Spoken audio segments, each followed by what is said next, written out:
Halo semuanya, kembali lagi di pembelajaran sejarah Indonesia kelas 10. Kali ini kita akan membahas tentang konsep perubahan dan keberlanjutan dalam sejarah. Berbicara tentang sejarah, sejarah bukanlah sekadar catatan panjang dari peristiwa-peristiwa yang telah terjadi dalam kehidupan manusia di dunia. Catatan-catatan peristiwa masa lalu tersebut menunjukkan adanya perubahan dan keberlanjutan dalam sejarah manusia. Kali ini kita akan membahas tentang manusia dalam konsep perubahan dan keberlanjutan dalam sejarah. Ada 3 konsep dasar yang akan kita bahas, yaitu manusia, perubahan, dan keberlanjutan. Berbicara manusia, pada pertemuan sebelumnya kita sudah membahas bahwa manusia merupakan salah satu unsur penting dalam peristiwa sejarah. Mengapa? Karena manusialah yang merupakan pelaku utama dalam peristiwa sejarah tersebut. Kemudian, dalam peristiwa sejarah terjadi sebuah perubahan yang akan menimbulkan dampak, dan yang kemudian adalah keberlanjutan, di mana proses perubahan yang terjadi terus menerus secara berkesinambungan. Nah, berbicara tentang perubahan, apa sih yang dimaksud dengan perubahan itu? Perubahan adalah peristiwa atau kejadian yang membuat perbedaan. Berbicara tentang perubahan, hal ini erat kaitannya dengan waktu. Maka dari itu, terdapat 2 jenis perubahan. Yang pertama adalah perubahan yang terjadi secara cepat atau disebut revolusi, dan perubahan yang terjadi secara lambat yang disebut sebagai evolusi. Mari kita lihat contohnya. Ini merupakan kondisi dari Jepang pada sekitar 1940-an. Nah, kita tahu bahwa pada tanggal 6 dan tanggal 9 Agustus, kota Nagasaki dan Hiroshima kemudian dibom oleh sekutu. Nah, karena terjadinya pemboman tersebut, Jepang mengalami perubahan. Pada saat itu, pada tanggal 15 Agustus, akhirnya Jepang menyatakan menyerah terhadap sekutu pada Perang Dunia Kedua. Perubahan yang terjadi pada Jepang ini terjadi secara cepat.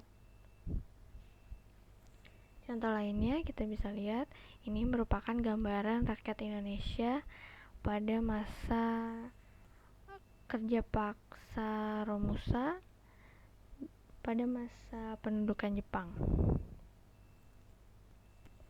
Nah, pada tanggal 17 Agustus 1945, akhirnya bangsa Indonesia yang diwakili oleh Soekarno dan Hatta memproklamirkan kemerdekaan atas bangsa Indonesia, sehingga rakyat Indonesia mengalami perubahan yang tadinya dijajah oleh Jepang, kemudian akhirnya merdeka.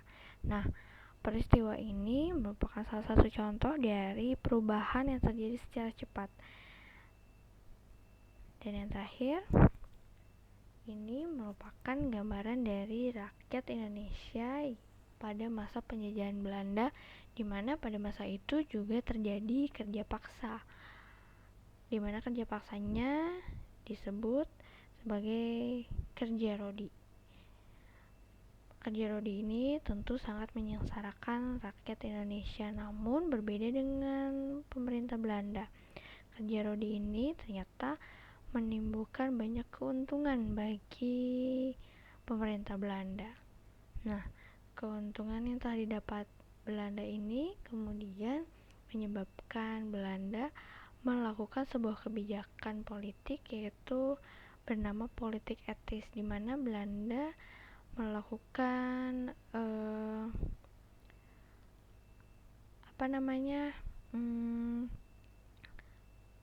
politik balas budi atas apa yang sudah dilakukan oleh rakyat Indonesia yang sangat menguntungkan bagi pemerintah Belanda, dengan cara ada 3 program dalam politik etis, yaitu irigasi, edukasi, dan imigrasi. Nah, berbicara tentang edukasi, balas budi yang dilakukan oleh pemerintah Belanda terhadap rakyat Indonesia dalam rangka untuk mensejahterakan rakyat jajahannya adalah dengan dibangunnya sekolah-sekolah. Nah, dengan dibangunnya sekolah-sekolah ini, kemudian lahir para cendekiawan atau kaum terpelajar, orang-orang pintar dari kalangan rakyat Indonesia. Karena kita tahu sebelumnya bahwa hanya orang-orang tertentu saja yang boleh belajar atau menikmati bangku sekolah. Dari adanya politik etis di mana Belanda membangun sekolah-sekolah, membangun pendidikan, maka lahirlah kaum-kaum terpelajar. Nah, dari kaum-kaum terpelajar inilah kemudian mereka melakukan banyak perlawanan untuk memerdekakan Indonesia dengan cara yang lain, bukan lagi dengan cara berperang, tapi dengan cara menggunakan organisasi-organisasi. Nah, ini merupakan salah satu contoh dari perubahan yang dilakukan secara lambat, di mana proses dari rakyat yang tadinya bekerja secara paksa atau disebut dengan kerja rodi sampai akhirnya melahirkan kaum-kaum terpelajar yang memiliki cara baru untuk melakukan perlawanan itu berlangsung cukup lama, bertahun-tahun lamanya. Nah, ini disebut sebagai peristiwa sejarah dengan konsep perubahan secara lambat. Nah, berbicara tentang perubahan, ternyata ada dua faktor yang menyebabkan perubahan itu terjadi. Yang pertama adalah faktor intern dan yang kedua adalah faktor ekstern. Faktor intern ini bicara faktor dari dalam manusianya. Apa saja faktor intern terjadinya perubahan? Yang pertama adalah perubahan penduduk. Kemudian adanya penemuan-penemuan baru yang diciptakan oleh manusia. Kemudian terjadinya konflik dalam masyarakat. Dan yang terakhir adalah pemberontakan. Sedangkan faktor ekstern terjadinya perubahan adalah faktor alam seperti bencana alam, kemudian peperangan, serta pengaruh kebudayaan dari masyarakat lain. Nah, inilah yang menyebabkan perubahan dapat terjadi dalam masyarakat. Adapun keberlanjutan adalah kebalikan dari perubahan. Keberlanjutan adalah suatu keadaan yang telah berlangsung secara lama. Contohnya adalah Wangsa Syailendra. Wangsa Syailendra ini merupakan sebuah wangsa atau dinasti yang berkuasa pada masa kerajaan Mataram kuno yang berada di Jawa. Wangsa Syailendra ini berkuasa selama sekitar 250 tahun lamanya. Ini merupakan contoh dari keberlanjutan, adanya peristiwa yang terjadi atau berlangsung secara lama.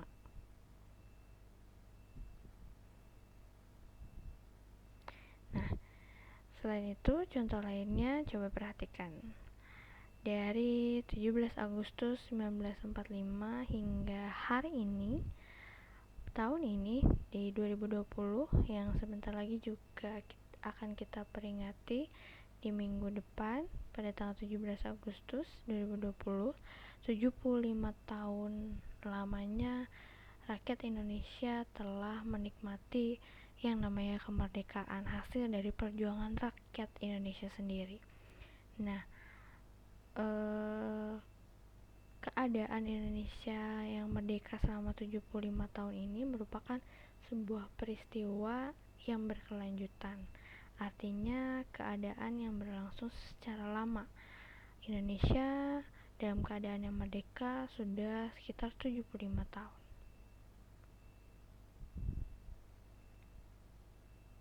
Nah, atau contoh lain adalah di mana Belanda menjajah Indonesia selama 3,5 abad. Ini merupakan peristiwa berkelanjutan karena berlangsung secara lama, keadaan yang berlangsung sama pada waktu yang lama. Juga penjajahan Jepang yang berlangsung sekitar 3,5 tahun, dari 42 sampai 45. Nah, perubahan dan keberlanjutan ini dapat kita ketahui dengan membandingkan dua peristiwa atau lebih pada masa lalu. Coba kita lihat. Memperiodisasikan sebuah peristiwa untuk melihat keberlanjutan dan perubahan dalam sejarah adalah sesuatu yang dapat memudahkan kita. Nah, periode-periode ini dari periode masa praaksara, masa Hindu-Buddha, sampai masa Islam. Kita tahu bahwa periodisasi dalam sejarah Indonesia dari masa praaksara hingga masa Islam ini terjadi perubahan-perubahan. Perubahan pentingnya terjadi pada masa praaksara, di mana rakyat Indonesia kemudian mengenal yang namanya tulisan pada sekitar abad ke-4 Masehi. Hal tersebut dibuktikan oleh ditemukannya yupa. Kemudian bangsa Indonesia pun berkat peristiwa tersebut mulai meninggalkan masa praaksara atau masa prasejarah dan melanjutkan pada periode yang baru, yaitu masa Hindu-Buddha. Hal ini ditandai dengan berdirinya kerajaan-kerajaan yang bercorak agama Hindu dan Buddha. Kemudian masa ini digantikan oleh masa Islam yang ditandai dengan berdirinya kerajaan-kerajaan Islam. Masa praaksara, masa Hindu-Buddha, dan masa Islam merupakan peristiwa atau contoh peristiwa keberlanjutan dalam sejarah Indonesia.